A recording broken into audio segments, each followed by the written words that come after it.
nice to see a full room. We are day 4 of a very busy schedule for a lot of you, so it's nice to see so many colleagues here in person, but also online.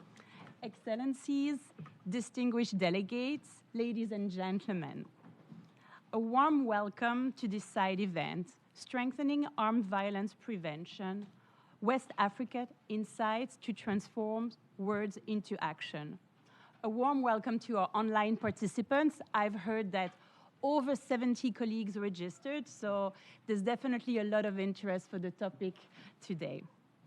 This event is jointly organized by the Swiss Federal Department of Foreign Affairs, the African Union, the UNODA Regional Center for Peace and Disarmament in Africa, and the UN Institute for Disarmament Research.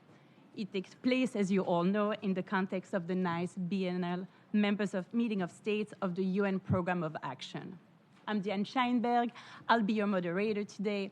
I'm a Senior Political Affairs Officer with the Office for Disarmament Affairs here in New York. Today's events come at a critical time when we look at the complex security landscape in Africa and beyond. On one hand, we see armed violence intensifying in many regions, and we see this driven by illicit proliferation of small arms and light weapons, and by rising violence by armed groups. West Africa is an example of how we see these dynamics converge. Integrated responses that address both the root causes of violence and the illicit supply of weapons can help prevent armed violence more sustainably. A 2026 study of UNIDIR, UNREC, and Switzerland mapped good practices of such integrated responses in West Africa. I think that summaries are available somewhere in the room. I hope that you can really grab a copy before leaving. These practical insights are important for Africa, but they can also be scaled up and replicated across the continent and beyond.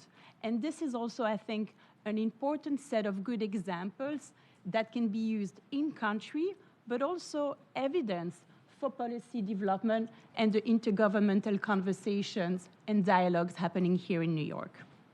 Today's event will explore how effective practices of integrated approaches to armed violence prevention and small arms control can support pragmatically the implementation of the Program of Action, the Pact for the Future, and the Silencing the Gun initiatives. We will also consider how experiences from West Africa can inform and inspire other regions. I look forward to a rich discussion with our 3 distinguished speakers, followed by your contributions. It is now my pleasure to hand the floor to His Excellency Ambassador Mohamed Fatih Ahmed Idris, the Permanent Observer of the African Union to the United Nations, for his welcome remarks. Excellency. Good evening. Thank you very much, Diane. It's a pleasure. We can say good afternoon. It's not yet into the evening, but honored to be with all of you, with this distinguished panel, and with all participants here in person and online. So most welcome, and as Diane mentioned, this is a very peculiar time. Lots of developments are happening all over the world, and also in this building as well. Dear Excellencies, distinguished delegates, ladies and gentlemen, on behalf of the African Union, I am honored to welcome you to this important side event. The EU is pleased to partner on this occasion with the Federal Department of Foreign Affairs of Switzerland, the UN Regional Center for Peace and Disarmament in Africa, and the UN Institute for Disarmament Research. Our event, as our distinguished Diane mentioned, is coming at a very timely moment. It takes place as states consider new action to address the threat from the illicit trade in small arms at the 9th biennial meeting of states and ahead of the upcoming review of the UN Global counter-terrorism strategy. Both processes will benefit from the insights we will share today.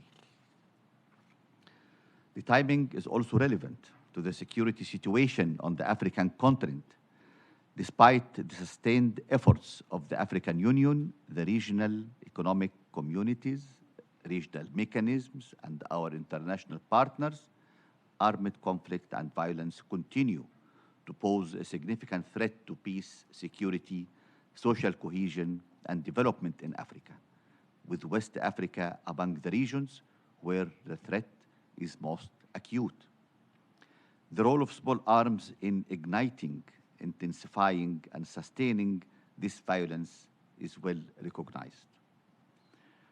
At the 39th Ordinary Session of the AU Assembly in February 2026, heads of state and government reiterated their deep concern over the persistence of conflicts, violent extremism, and humanitarian crises on many parts of the conflict, and reaffirmed their determination to pursue the African program of silencing the guns.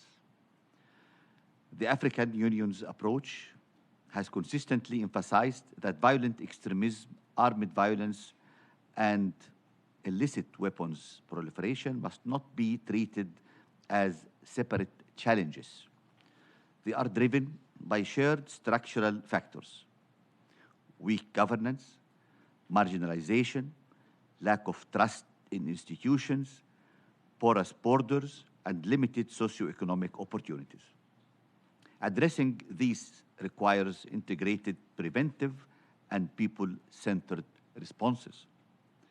This is precisely what the Silencing the Guns initiative seeks to achieve. Since 2013, it has served as our continental framework for tackling armed violence at its roots.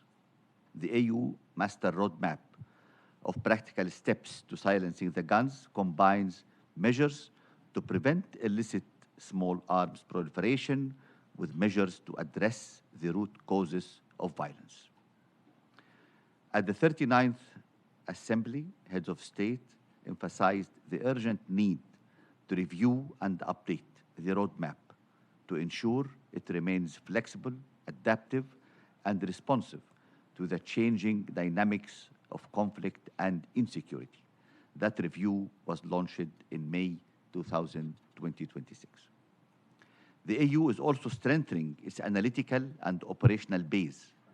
The African Union Commission, jointly with the AU Counter-Terrorism Center, has conducted a study on the nexus between the illicit proliferation of small arms and light weapons and terrorism in Africa. Work that has informed our engagement at multiple levels, including at the AU Peace and Security Council. Excellencies, distinguished delegates, ladies and gentlemen, the AU remains committed to strengthen preventive approaches to armed violence. This requires greater coherence between preventing violent extremism, weapons and ammunition management, and the broader peace and security agenda.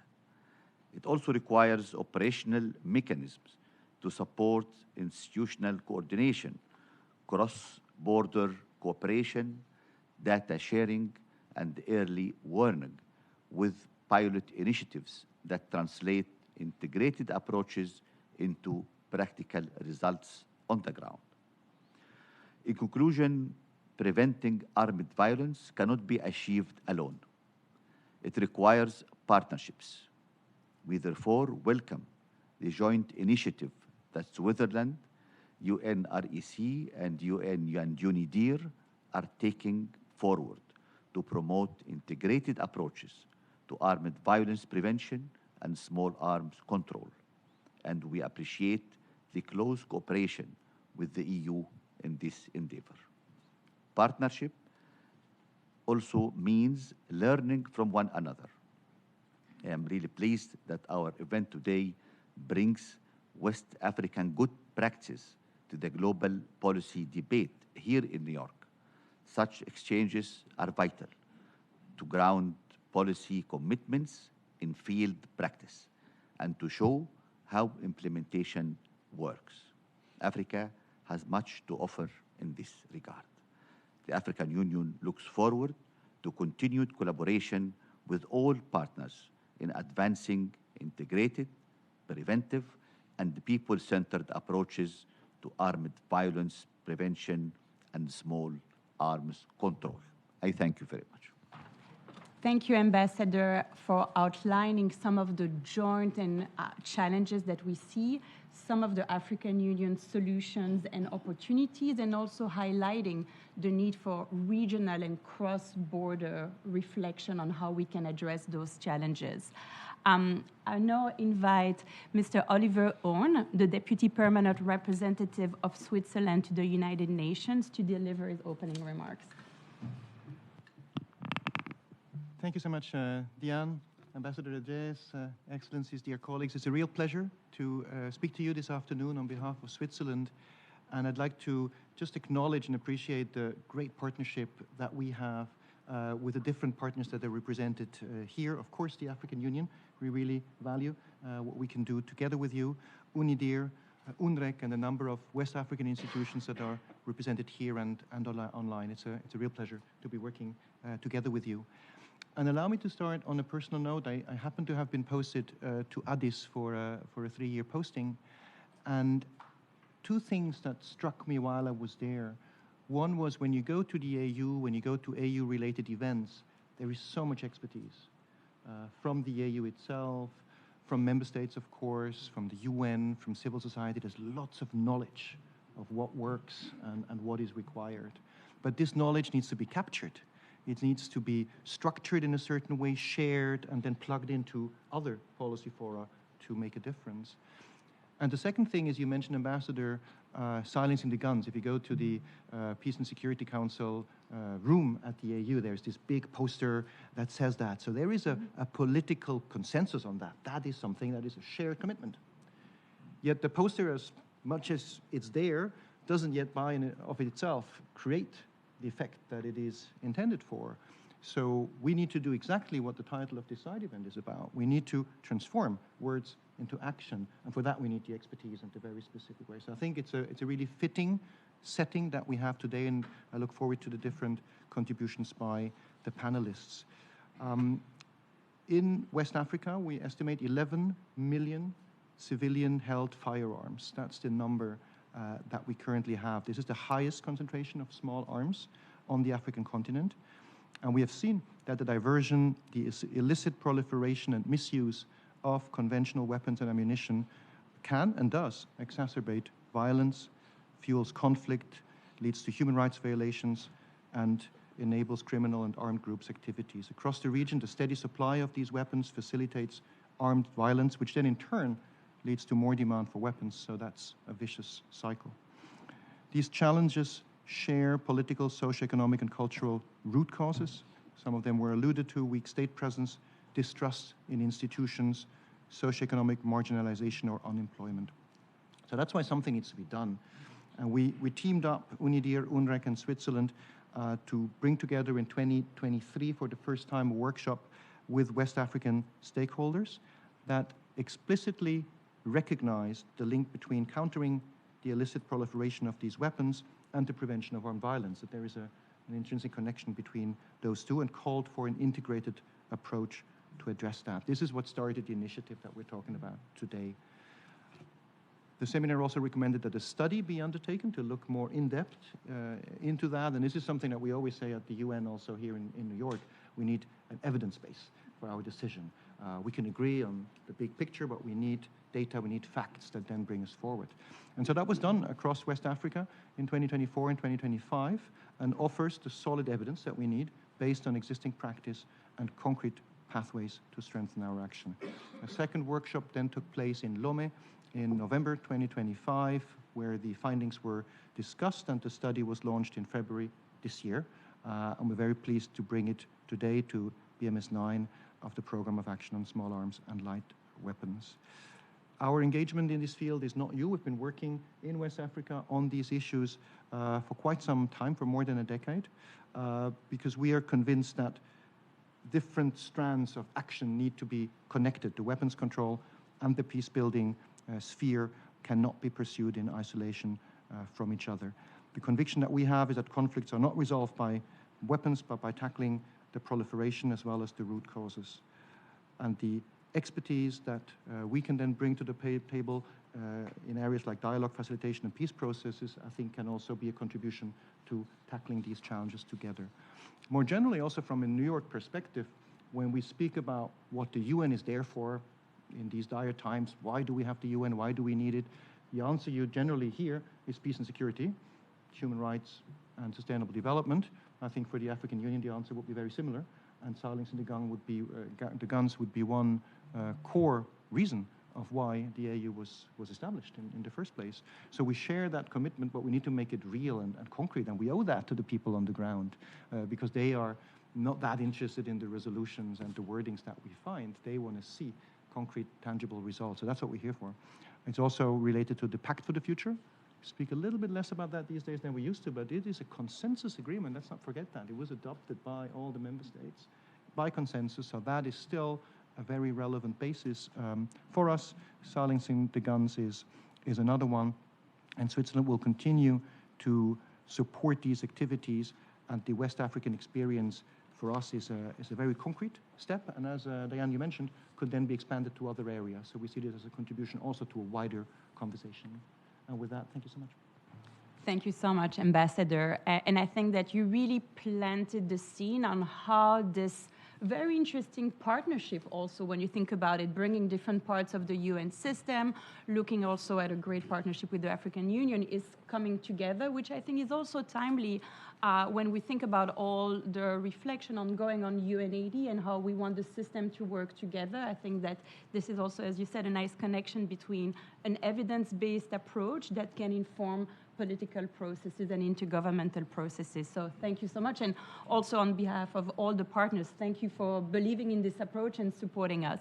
I think that we're going to do a quick change of seat now. So ambassadors, thank you. I invite the two of you to sit just here and stay with us because we're really lucky to have you with us. And Ekoma and Jean-Pierre, please come join me here for the, so we can continue the conversation. And we're going to be hearing now from a great panel, as you can see. We have Mr. Nakmat Duty, a senior expert at the security sector governance, Monsieur Jean-Pierre Betinji, the Executive Secretary of the Regional Center on Small Arms and Light Weapons, and Ms. Ekoma Alaga, West Africa Team Leader with the UN Department of Peace Building and Political Affairs. So I'm going to start with you, Mr. Duty. From your perspective, what broad developments have you witnessed in recent years when it comes to such integrated approaches to arm prevention, violence, and small arms and light weapons control in West Africa? I think it would be great to hear from you. Thank you, Madam Chair. From my ground experience, I have witnessed, let's say, 3 to 4 broad developments. First, responses to armed violence and small arms proliferation tend to focus on security-oriented measures. However, we have seen the prevention and small arms and light weapons stakeholders that are increasingly aware of the urgency to adopt integrated approach that tackles both root causes of the violence and the weapons that fuel it. This, as one effective means to prevent armed violence holistically and sustainably. Secondly, integrated approaches still appear limited and not systematic in the sub-region. When it comes to look at the level of integration in policy frameworks, when we come to look at institutional interactions in between the prevention structures and small arms control authorities, and also when it comes at implementation. However, we have seen many good practices of integrated approaches, as well as many underexplored opportunities to foster such approaches. Third, a key feature that is increasingly enhanced is that there are commonalities between armed violence prevention and small arms proliferation. Those commonalities include, first, why people join armed violence and seek weapons often result from common political, social, economic, and cultural drivers. We can think of weak state presence and or distrust in public institutions, for example. Secondly, both issues as transnational. Joining armed violence prevention and small arm control is both urgent and most impactful in border areas. Therefore, calls for cross-border responses. Third, violence and small arms proliferation converge most prominently at community level. A critical function for integrated approaches, therefore, falls on local stakeholders and also calls for empowering women and youth in promoting integrated approaches or responses. Finally, Madam Chair, I have also witnessed a growing recognition that we need inclusive dialogue and collaboration when preventing armed violence holistically. This requires the contribution of a set larger of stakeholders, namely national prevention and small arm control and light weapons structure, security forces, parliamentarians, the media, civil society, universities, community leaders, so on and so forth. Thank you so much, Mr. Dutip, for also highlighting the need for intergovernmental and cross-collaboration, but also the multi-layered set of partners starting from the community to the highest level of the government when it comes to the political dimensions. Could you give us also a couple of concrete examples of how this is shaping up in West Africa? Madam Chair, I can give 3 to 4 good examples from the study where armed violence prevention and small arms control already converge in West Africa. First example, at policy level, West African practices show clearly that developing and reviewing strategic frameworks are very important for integrating approach. Benin National Small Arms Action Plan, the one for 2024, is a good example. In addressing both weapons demand and supply, it defines measures to promote a culture of peace, and this through peace education, raising awareness creation, campaign, advocacy with local authorities or local politicians to incorporate such awareness raising in communal development plans. Another priority is to integrate small arms control into national development frameworks. Beyond addressing factor for weapons demand, the action plan also formulates priority to tackle the supply and availability of weapons. Second example, integrated approaches means little if bodies responsible for delivery operate in silos.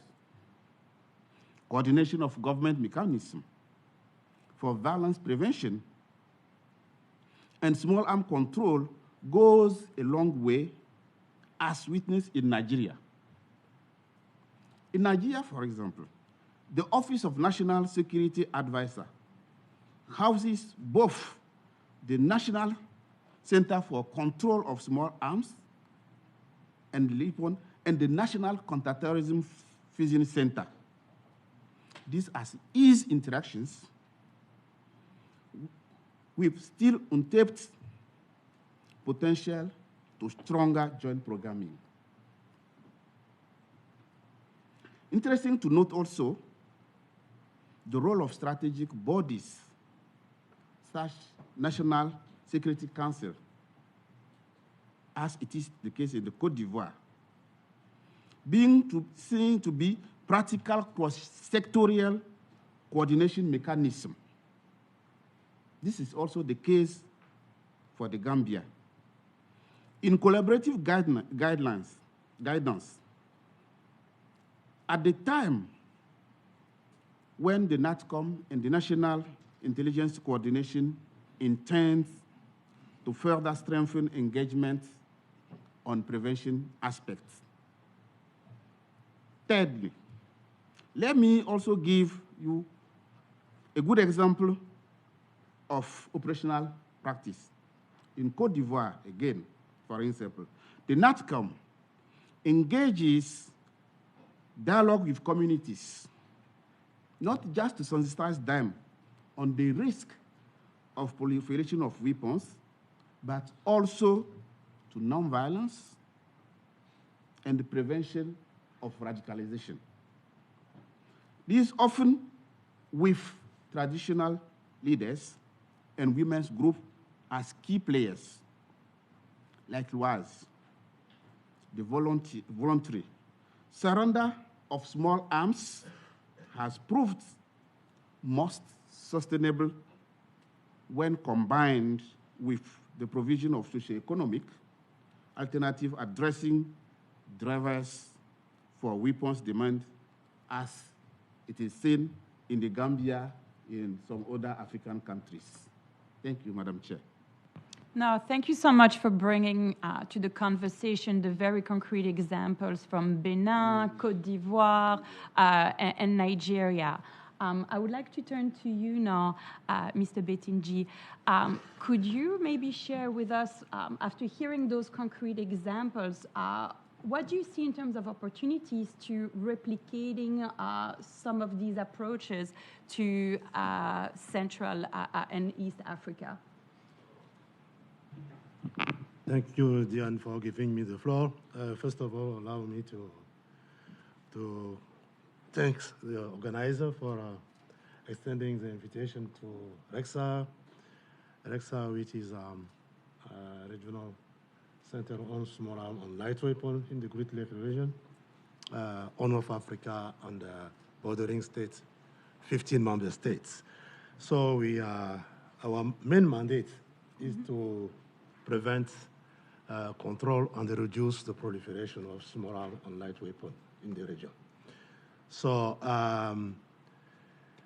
yes, I think to respond to that question, I think a useful lesson from West Africa is that effective armed violence preventing works best when small arm control is not treated as a stand-alone technical exercise, but as part of a broader prevention ecosystem that addresses governance. We mentioned the role of state in preventing the proliferation and armed violence, local resilience, because it's important also to see how people react and, on this issue, and a driver of violence, which is small arms in the region. So in REXA experience across East Africa, because REXA is composed to two regions, and the Central African region, Horn of Africa, the lesson is highly relevant because our region faces interconnected threats, cross-border trafficking, armed groups, organized crime, violent extremism, and increasingly complex insecurity dynamic. So no single intervention works in isolation. So that's why one important lesson we see from West Africa is this, the value on integrated national coordination. You mentioned the National Commission on Small Arms and Large Weapons in Côte d'Ivoire and other countries in West Africa, where security institutions, local authority, and civil society and communities work together to address both the instrument of violence, which is weapons, and also the condition that sustain violence. In our region, REXA has increasingly supported member states to strengthen national coordination mechanism. It's very important. Under the Nairobi Protocol, which is the cornerstone of our mandate, so that small arm and light weapon control is linked to prevention, governance, and accountability rather than enforcement alone. So a second lesson we learned when we were speaking is importance of community-centered prevention. Community understand local conflict dynamic, livelihoods, pressures, youth vulnerability, because most of the people who are more exposed to harm violence are youth. And Africa is one of the youth continents in the world. So youth plays a very important role in this issue, and that's why REXA is even now since 5 years now the implementing partner of the Silencing the Gun initiative we mentioned here during this meeting. And the third, West Africa reminds us the regional cooperation matters. Armed violence does not stop at borders. We need to develop cooperation among countries. REXA work under the Nairobi Protocol, and our work shown that stronger information sharing, harmonize legislation, because we need standards to address the issue, transfer control also, because most of the weapon which cause a lot of damage in the region most of them come from members for the stockpile of states.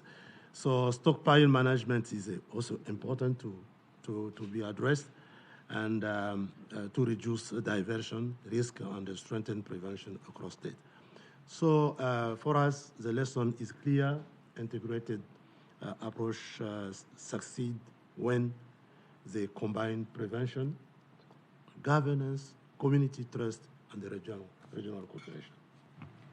Thank you so much, and I really like the way you also brought two additional dimensions when it comes to the positive role that youth can play also, and also, again, connecting back to the cross-border, the regional dimensions, and the community level.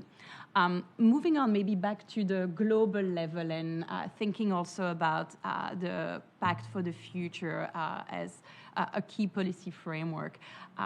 Ms. Alaga, could you please share also with us how the Pact has put prevention up front? How does that connect also with armed violence and small arms and light weapons proliferation, and how it addresses their linkages? Sure. Okay.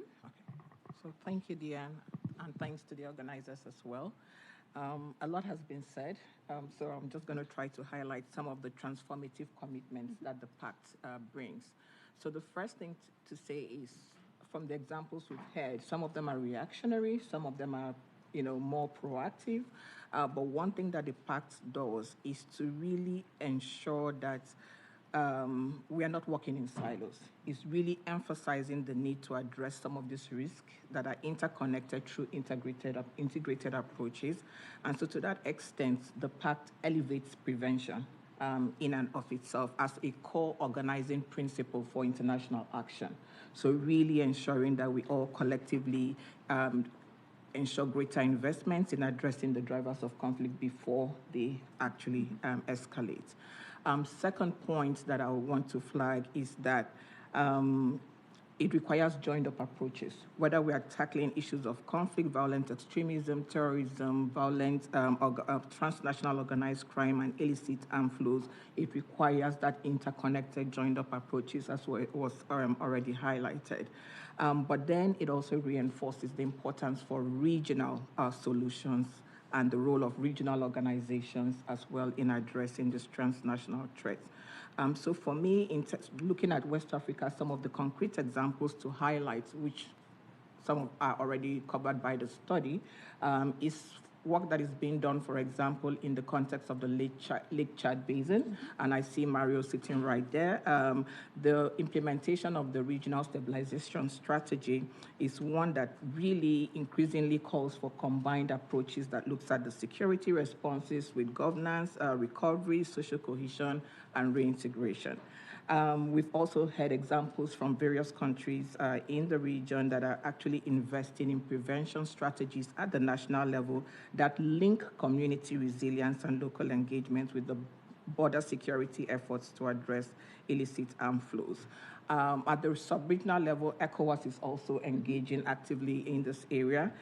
Recently adopted, I think Abayomi is also in the room, adopted a gender-responsive action plan on small arms control that promotes a comprehensive and inclusive approach to addressing small arms and light weapons, so also including the gender dimension as well as the youth dimension. So what I see with the Pact is that it has really helped us to galvanize momentum around these issues. And not to treat response or the prevention of small arms and light weapons and drivers as an isolated, standalone technical exercise, but rather to have this in an integrated way that also looks at the other side of it, which is not ignoring the availability of the weapons that fuel violence and armed conflict, but really looking at it in a way that is sustainable going forward. And the West Africa experience has demonstrated that implementation of the Pact, of the program of action itself, and of the AU silencing the guns agenda, which Ambassador referred to, as well as existing regional and national frameworks, has to be done in a way that is mutually reinforcing on the ground, so that we are not implementing each of these frameworks in isolation and in and of themselves, but that we're looking at the synergies across all of them and really ensuring that on the ground implementation is done in that manner that is mutually reinforcing, but also contributes to building resilience and, of course, prevention. And lastly, one thing to flag is that the Pact has galvanized momentum where we see regional organizations also wanting to replicate the same. ECOWAS is in the process of finalizing preparations for a special summit on the future of regional integration, and one of the outcome of that will be to have its own regional pact of the future. It is going to have pillars around peace and security, and which would include small arms and light weapons control, but also preventing violent extremism and terrorism. So we hope that the finalization of that document in itself would take an integrated focus, but also that implementation ultimately would also embed all the examples that we have highlighted. So that in itself is an opportunity, and it's timely for this conversation we're having. Thank you so much, Ms. Alaga, and also flagging the connection between the global level, the Pact, and what kind of supports regional organizations and sub-regional organizations can also do in terms of pushing the momentum for the different sub-regions. And again, connecting from the global and all the different instruments and how they need to be more integrated at the national level. Let me turn back to you, Mr. Betinji. How do you think the regional policy discussions and debates under the program of action can also benefit from good practices and the integrated approaches that we've heard in West Africa? Yeah, thank you very much. I think regional and global policy discussions benefits most when they are informed by implementation realities. One lesson from REXA is that frameworks such as the Nairobi Protocol, which is the cornerstone of our mandates, and also silencing the gun mentioned by the ambassador, and the program of action, we are here for that, since Monday, become meaningful when translated into institution, system, and measurable action at national level. Our experience demonstrates that prevention is strongest when policy discussion move beyond regulating weapons alone and also consider governance, accountability, and community resilience. If you allow me, I will give a few examples just to highlight what I want to say. For example, implementation of the Nairobi Protocol has supported member states to strengthen legislation, improve stockpile management, and expand firearm marking and record keeping. In 2005, no state in our region marked state-owned firearms. By 2025, several states were able to report comprehensive comprehensive marking of state-owned smaller and light weapons, while others made substantial progress. So this shows how regional commitments can evolve into verifiable prevention outcome. Secondly, regional dialogue and the POA discussion can also benefit from recognizing community-based approaches as part of small arms control. And one of the opportunities is to bring inclusion more centrally into policy implementation. Women, I mentioned youth in my presentation last time. Women and the local actor are not only beneficiaries, they are prevention partners. REXA's work on gender transformative approach to arms regulation has shown that more inclusive implementation improves effectiveness and sustainability. Ultimately, regional discussion and the POA should increasingly function as spaces for exchanging practical lessons on what works, so that commitments continuously improve based on evidence from implementation. So this is what we try to link with policy and regional perspective. Thank you. Now, thank you for, again, connecting how an evidence-based approach can inform political deliberations as we are here between those walls.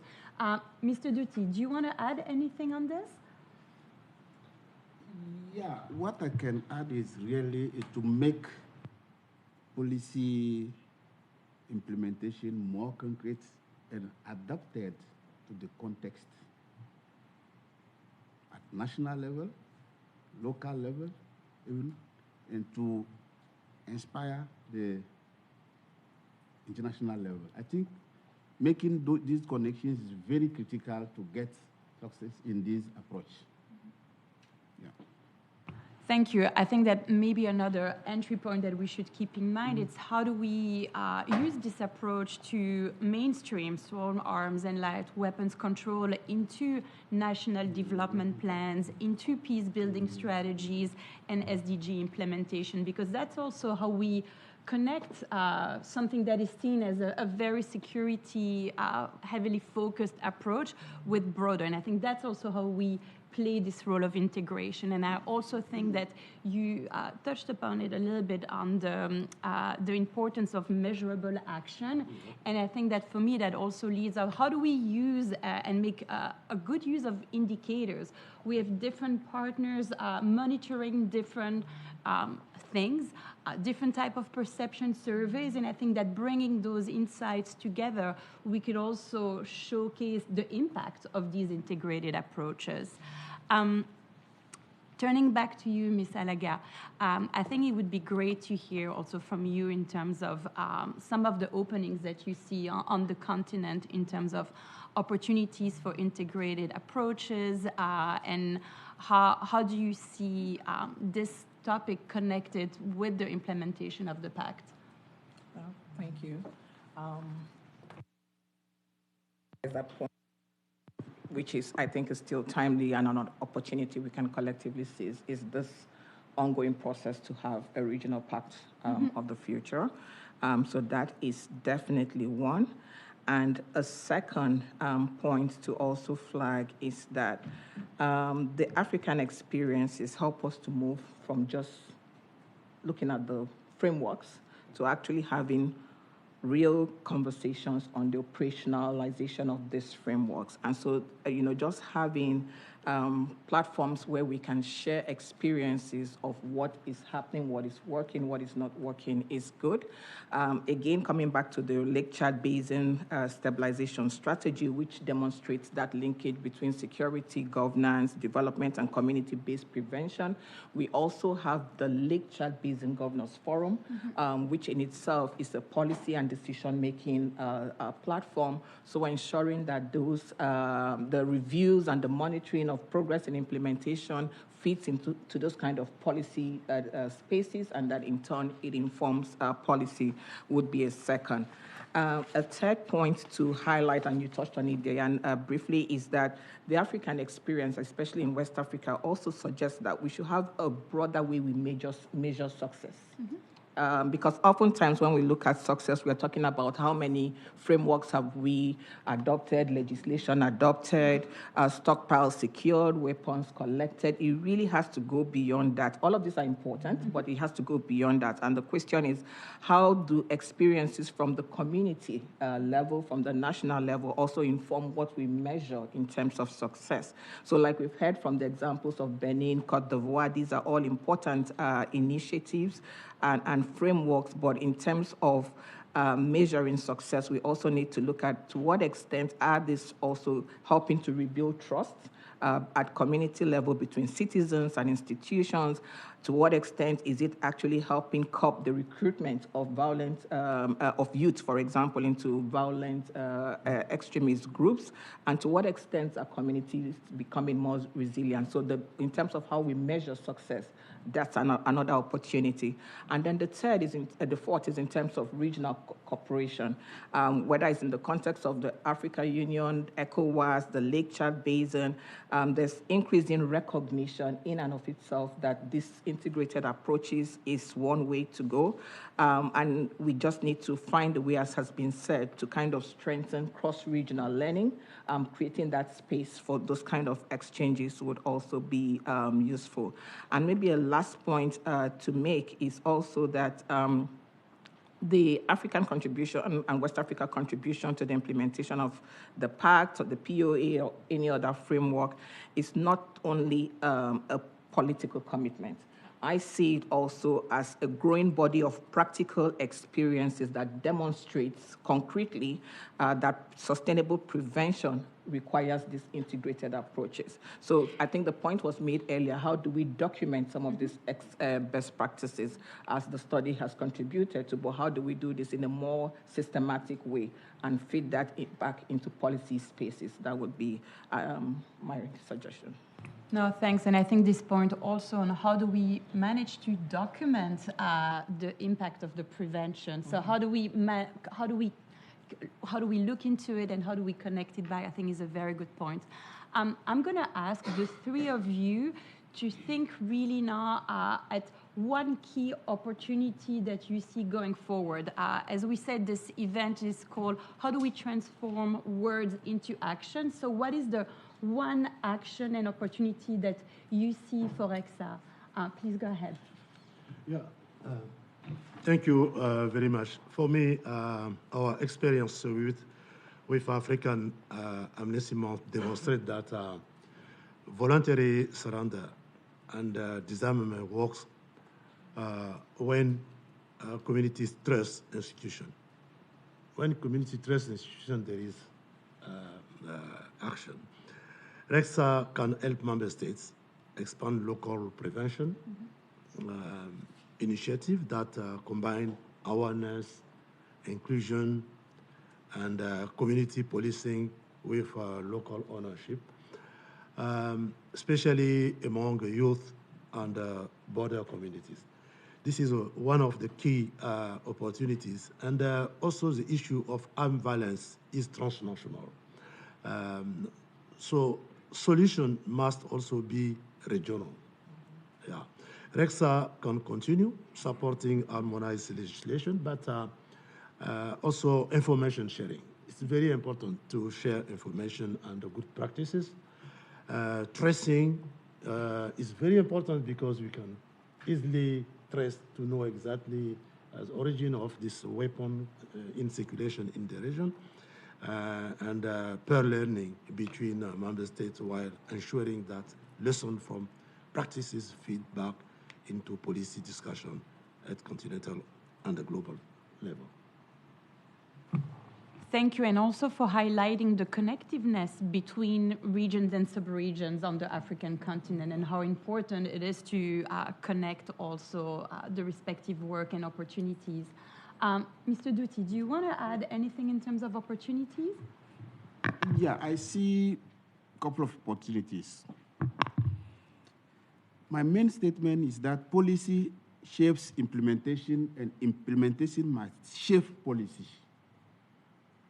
Insight from West Africa demonstrates how to put agreed policy commitment into practice.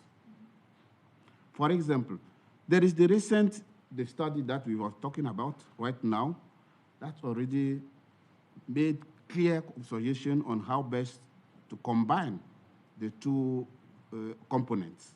But there are also other works that are ongoing in West Africa, being done by UNDP and the Kofi Annan Center around the Saving Lives entity.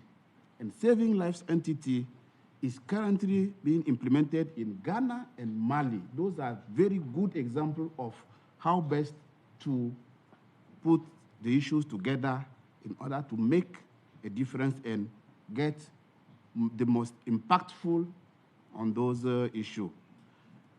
When if I may take the example of at the continental level, addressed, for example, integrated approach in relevant AU technical fora. I think my colleague just mentioned it right now. For example, the AU region Standing Committee on Small Arms and Disarmament, Demobilization and Reintegration. Those topics can be put on the agenda for political debate. And the AU Commission can play a major and important role for this. I think this is one example that I could mention again and to highlight a couple of opportunities, including what is going on right now in this room, because this actually initiative also goes along what we want to achieve. Thank you. Turning back to you, Ms. Alaga, what do you think the UN and regional organization can do to support such work, and thinking also about the Pact? Where do you see some of these opportunities going forward? In terms of what the UN can do, I would look at the role of special political missions and regional offices, but also we have the UN country teams on the ground. Mm-hmm. And like you noted, for example, we have the UN SDCF, the Sustainable Development Cooperation Frameworks, the conflict analysis that happens. So right from the get-go, ensuring integrated analysis is important, but also feeding that back into early warning. The point has been made, we have strong early warning systems in ECOWAS and in a number of countries. So that is one thing that the UN can concretely support through the special political missions in particular. The second, I think the point was made here, we need to bridge the gap between the policy and operational actors, creating more forums like this for real exchange and interactions to share best practices. And the third is that leveraging the Pact as an advocacy tool also to support regional responses to tackling transnational challenges. So concretely, UNOWAS, UNOCAR, special political missions that we have in the region can actually help promote this kind of integrated approaches, whether it's in good offices engagements or be it in the analysis that is being undertaken, and making sure that that is fed back into policy discussions. So, for example, through the regular reporting and briefings to the Security Council, the lessons from the ground can feed back into policy spaces in New York. But more importantly, I think for me, there are also areas that I want to flag, which is that the Pact really is calling for us to shift our investment upstream towards prevention. This is really important, and we should look at even the non-traditional actors in this area. The private sector is important. We hardly engage them in this conversation, so it's really important to also engage the private sector. And the Pact can also help us institutionalize integrated approaches at the national and regional level. All member states signed on to this document. How do we ensure that, we take it back to them to ensure implementation, which is what this session is really about, moving to action. And that action can also be done through good offices, encouraging them to mainstream implementation of the Pact in their own national prevention strategies. And then, of course, again, just flagging that point about the need to really strengthen the partnerships with the regional organizations that are themselves working in this area.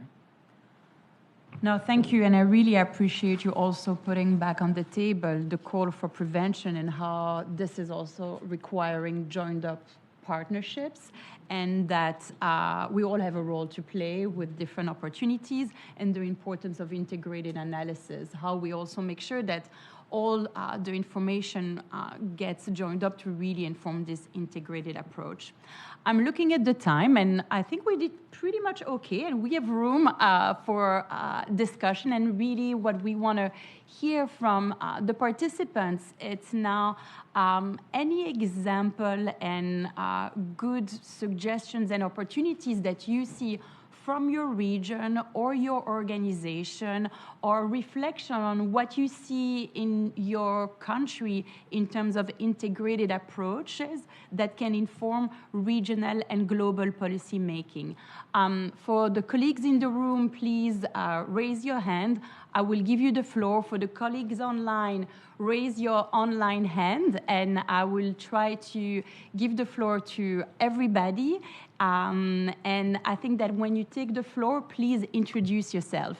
So I'm seeing one hand here in the room. Please go ahead and introduce yourself. My name is George Kolichede Francisco. I'm the Director of Program for West African Action Network on Small Arms. Nigeria is a member of IANSA. The case, I want to speak about my country, Nigeria, and also West Africa, because Nigeria is in West Africa. So all these approaches and framework, if you check all these things, you see that it's not working in West Africa. Like in my country now, banditry, kidnapping is all over the news. It's not a thing that we can hide again. So it's the non-state actors, every day, they find small arms and live weapons in their hands. So you find out let me say, the good work that is being sustainable in my country is the work of IANSA and ECOWAS. These are the things, because it cannot, how do you explain a layman in rural community what is POA and ITI? They don't know what is POA. They don't know what is ITI. They don't know about these policies. So the national commissions, they are not working with relevant civil societies. These are the work of civil societies. Without advocacy, powerful advocacy, Nigeria and other West African countries and the silencing the gun agenda of AU will not work in the next 50 years to come. I will cite an example. I've been in the field. I know what I'm telling you. The problem is illiteracy. Another problem is poverty. And another problem is orientation. That is the major problem that we are suffering in West Africa.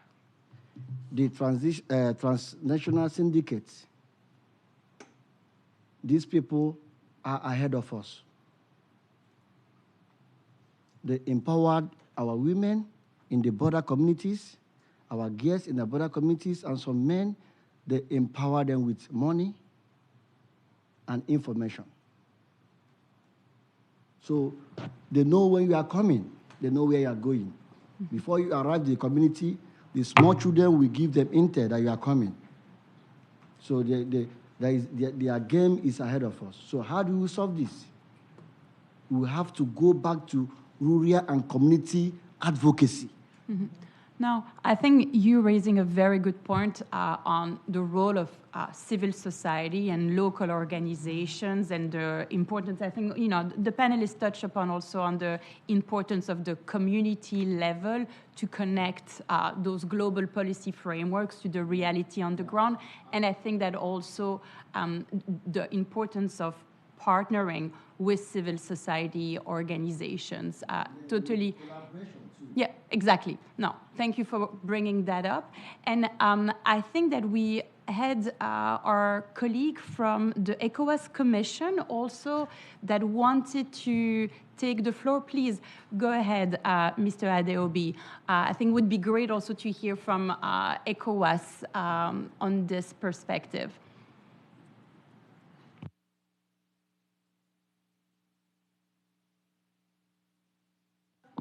Okay, good afternoon, everyone. My name is Abayomi Adeomi from the ECOWAS Commission. We are very grateful for being invited to be part of this platform to discuss this very important issue. I think the last speaker spoke very well. it's very important, really, for us to bear in mind that while we're trying to pursue the traditional approach to arms control, arms marking, arms tracing, destroying surplus and obsolete weapons, it's also very important for us to bear in mind that we need to also address the factor that drive the possession of illicit arms, which is at the heart of promoting integrated approach to arms control. But then one key issue that we need to highlight at the end is the implementation. However, from the ECOWAS perspective, we've realized that because before now, in our region, also the approach has been to ensure state security, pursuing those traditional approaches to arms control, ensuring that weapons owned by state actors are well marked so that they can facilitate tracing in case they are lost, etc. But we begin to take initiative now for us to promote, to ensure that we also address those factors that motivate people to possess arms. And that was on the initiative that we've taken on board, and we developed this ECOWAS action plan on gender response arms control, because we have come to realize the reality that arms proliferation, the menace, affects men, women, girls, but differently.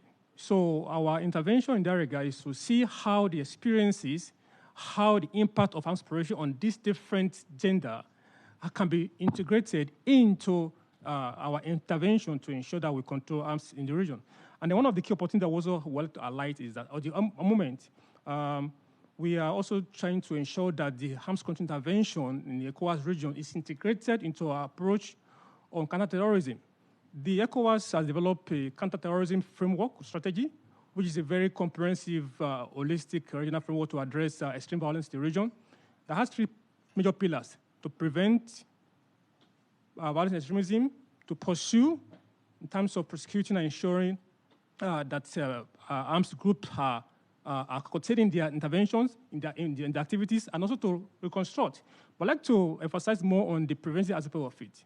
So what we're ensuring now at the moment in our region, how our initiatives or our drive at the moment is to ensure that we are presently reviewing this strategy to ensure that arms control is integrated fully. This strategy, although before there was a component on arms control in the ECOWAS strategy on counterterrorism, but at the moment there's an ongoing review to ensure that the component of arms control is fully integrated into it. To ensure that while we're trying to address violence and extremism, but trying to address terrorism in the region, internally or inside that approach as a regional framework is the idea to ensure that arms control is fully well addressed. Thirdly, I think it's very important to also cite the example of the good work we are doing with our partners, UNIDIR, on weapons and ammunition management, baseline assessment. We've done some, a lot of member states. So that intervention is to look at how we can enhance member state capacity in the management of arms and ammunition in the entire life cycle, management of arms and ammunition, from purchase to destruction. So what we've seen in that regard, we've seen how some member states have now taken the initiative to ensure that the existing practice on arms control is reviewed. And then to what extent member states are using that, the outcome of those assessments to develop national framework. In that framework, they are integrating those drivers of violence, for instance, the social factors. Last speaker spoke about unemployment, spoke about political exclusion, and the likes. To put it in perspective, and lastly, for us at the ECOWAS Commission, the way we are conceptualizing this problematic and why we're approaching it is to ensure that the implementation of the ECOWAS Convention on Small and Light Weapons, which is a very elaborate instrument that seeks to control harm preparation in the region, is being implemented alongside factors that, is being implemented alongside those, addressing those factors that drives violence, namely, for instance, ensuring that promoting youth employment, ensuring that promoting good governance, and also prevent radicalization, which will eventually lead to terrorism or violent extremism. So these are the things we are doing in the region. And then we are also been working along with our member states, because it's one thing to develop this instrument, it's another thing to implement. So lastly, we are trying to see how the capacity of member states can be enhanced to ensure that in their own individual efforts to control arms and ammunition, they do not only look at the security of the state, so looked at the aspect of those drivers of those factors or the aspect that drives people to take up arms in the first instance. Thank you. Thank you so much for sharing what ECOWAS is doing in the sub-region. I think that this brings another layer of how do we connect the different frameworks, the role of different regional and sub-regional organizations on the continent. I'm going to give the floor now to one colleague who has raised his hand online, and then I've seen a hand in the room. So, Mr. Hopper, you have the floor. Thank you. Well, good afternoon, everybody. I just wanted to build on one of the points that was brought up by ECOWAS and bring in a theme of the relationship with private enterprise, which I think is really important in tackling small arms and light weapons control issues. We are specialists in digital record keeping of firearms inventories and ancillaries. We do a lot of work across the African continent, the Caribbean and Central America, helping countries digitize what are typically manual-based paper systems. And one thing that we have seen that dramatically impacts the misuse, proliferation and trafficking of firearms is the effective digital management of the life cycle of firearm assets, whether they're civilian or state-owned. And many countries even go one step further. They actually take ballistic fingerprints of all those civilian and state firearms. So if they are diverted and misused, there is a fast time intelligence approach to identifying where that firearm came from and dealing with the perpetrator that used it. So I was interested to sort of generate an idea in the room about capacity building. And obviously one of the capacity building blocks, which is really important, is the digitization of firearms registries across the region. And some regions that have firearm roadmaps in the Caribbean and elsewhere, they're taking very much a regional approach to not just having these systems on a national level, but sharing the intelligence between the countries to understand the nature of diversion trafficking across the whole of the region, which puts them in much better position to tackle the approach, not just from an individual country, but from a regional approach. So I just wanted to sort of build on that point from ECOWAS that capacity building and the relationship with private enterprise for systems like digital record keeping can be very effective at tackling the misuse, proliferation and trafficking of firearms. Thank you for this very concrete suggestion. I'm sure that this is also appealing for different colleagues in the room speaking for different regional organizations. Do you mind just saying which organization you work for, so just so for colleagues to know? Yeah, sure. Sorry, I should have introduced myself. So I run a British company called Arquebus. We are specialists in helping countries around the world prevent the misuse of firearms. We're very passionate about prevention. You know, cure is fine because obviously issues do happen, but we really want to help prevent firearms misuse and proliferation from happening in the first place. We do a lot of work on the African continent, helping countries digitize their systems. And where we have seen that done effectively in countries like Uganda, they've seen a dramatic reduction of the proliferation of state firearms, the misuse of civilian firearms, and that has made a big impact on society. So it's a very concrete capacity building type step. Thank you so much. Now, please, you have the floor. Thank you very much. Alistair G. from Centre for Armed Violence Reduction with my colleague Izzy Taylor. I want to carry on the theme of digital record keeping. We provide the other main digital record keeping system in Africa called Arms Tracker. I'd like to thank ECOWAS for their lead in encouraging Arms Tracker to be used in every West African country. It's currently in about over 40 agencies, security agencies in West Africa, and increasingly in many agencies in Central Africa and throughout other places of Africa. So it helps with integration across those agencies up to NatComs and national oversight and then to regional oversight. I won't say any more about digital record keeping beyond what James has said. The other system we offer is called SHIELD, which works on the other side. So one seeks to help prevent diversion. SHIELD works in the opposite way with communities, getting them to reduce violence that's there, to report illicit armed activity through to the police, to enable easier seizure of illicit arms, and to share and activate more easily what does work in violence reduction. So we have lots of information.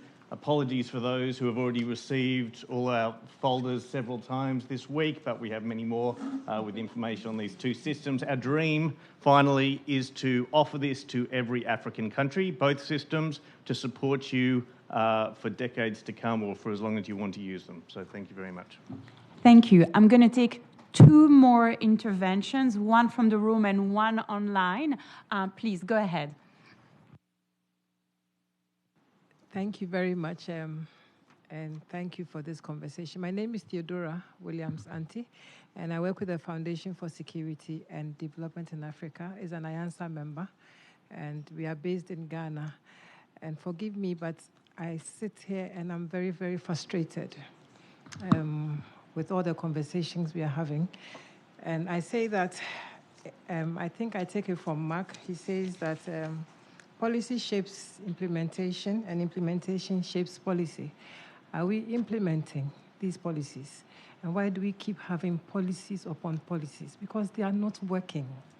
Because we are not implementing the policies. And very soon we'll have another one just building up and topping up. I'm quite emotional. I'm just frustrated. And I think that we should begin to implement the policies that we have, basic. All of these things we are talking about, marking. Ghana has over 1 million illicit weapons in civilian hands.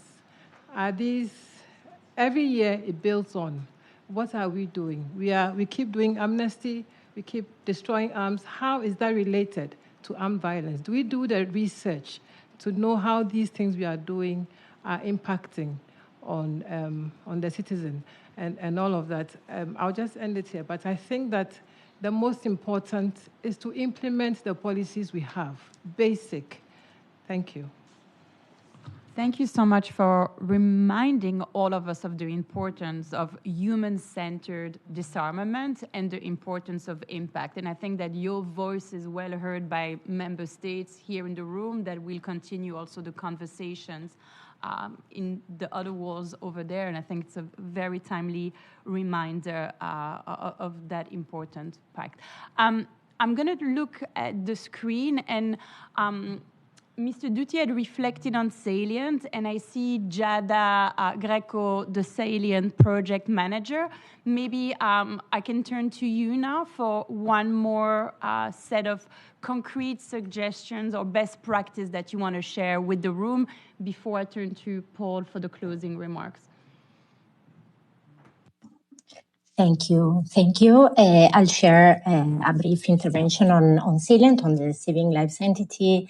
As Diane was mentioning, I'm the project manager of this initiative, which is also known as Salient. So let me start with a simple observation. We already have strong global frameworks, the Program of Action, the Pact for the Future, and initiatives like Silencing the Guns. The real challenge today is not agreeing on what needs to be done, but how we do it differently on the ground.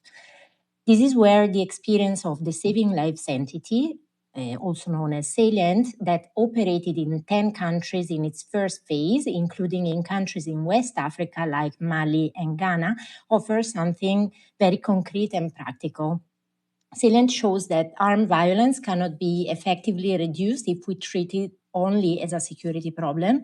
In many contexts, including across West Africa, violence is deeply connected to inequality, lack of opportunity, weak institutions, and low trust. At the same time, national responses are often fragmented, and too often these efforts don't talk to each other. So Salient's core contribution has been to bridge the gap by bringing together security, development, gender, and community actors into one coherent approach.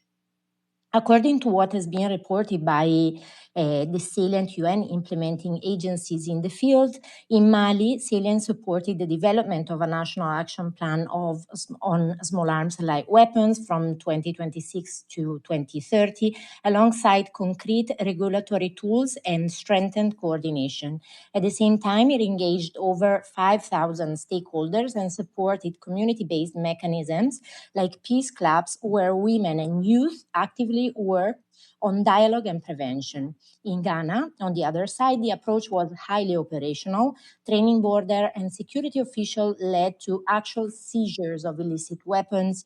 Awareness campaigns reached over 100,000 people. Community engagement helped reduce risks during sensitive periods. And significantly, targeted intervention contributed to zero gun-related incidents in campaign areas during the 2024 elections. So these examples show how Salient, which is a joint global project of UNDP and the Office of Disarmament Affairs, translates commitments into concrete policy-relevant actions. For the program of actions, it strengthens national coordination, improves reporting, and provides evidence of integrated implementation. For the Pact for the Future, it operationalizes whole of government and prevention approaches in very practical terms. And for Silence in the Guns, it demonstrates how arms control development and community resilience can be delivered together, not separately. Just as importantly, Salient does not only implement, it also feeds back into these global frameworks by generating lessons, evidence, and good practices from the field that can inform future policy discussions. Another important feature of Salient is its strong lessons learned approach. The program systematically reflects on what works and what doesn't, and uses these to continuously improve interventions. Building on these, Salient is also positioning itself as a platform for South-South cooperation in the field of small arms light weapons control. A global learning event has already brought together 10 countries from different regions to exchange experiences, demonstrating the appetite for cross-regional dialogue and peer learning. This is critical because no region has all the answers, but together we can build on shared experiences. Over. Back to you, Jan. Thank you, Jada, for reflecting on what Salient has achieved so far and the opportunities for Salient to take this to the next level.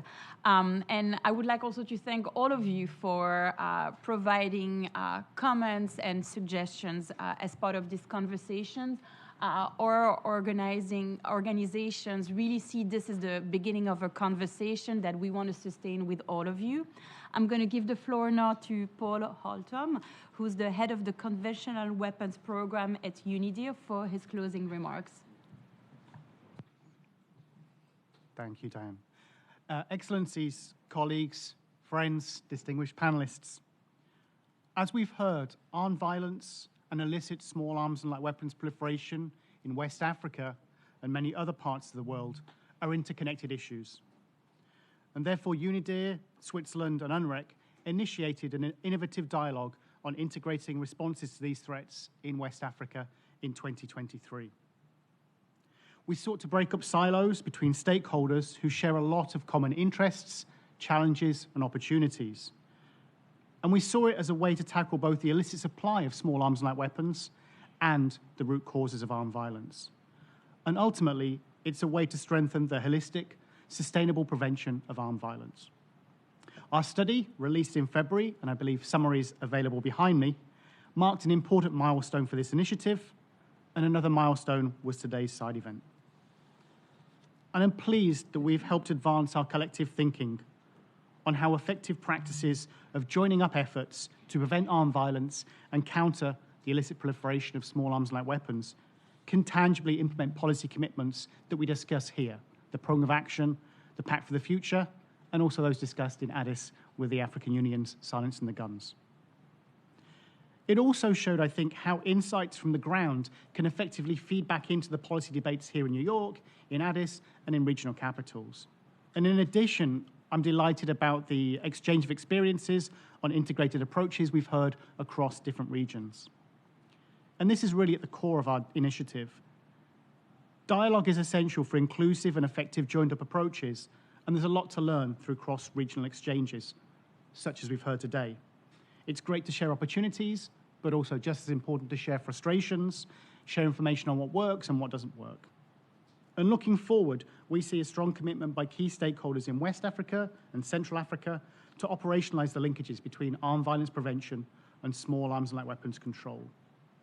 And in response to these calls for support, we'll expand our initiative with our partners. We'll look to support national and regional partners by facilitating strategic processes towards integrated approaches. These have to be crafted, owned, and sustained over time by partners, and as we've heard, at different levels. So please let me express our gratitude to all of the discussants for their insightful contributions, and on behalf of UNREC, UNIDIR, and the Swiss Federal Department of Foreign Affairs, and also to thank the African Union for convening today's event, and hope that we can continue this long-standing partnership. I'd like to also sincerely thank you all in the room and online for joining us today, and your active engagement has made it truly enriching. We're starting to look at actionable solutions, and it's a good way for us, hopefully, as mentioned, to continue this journey together.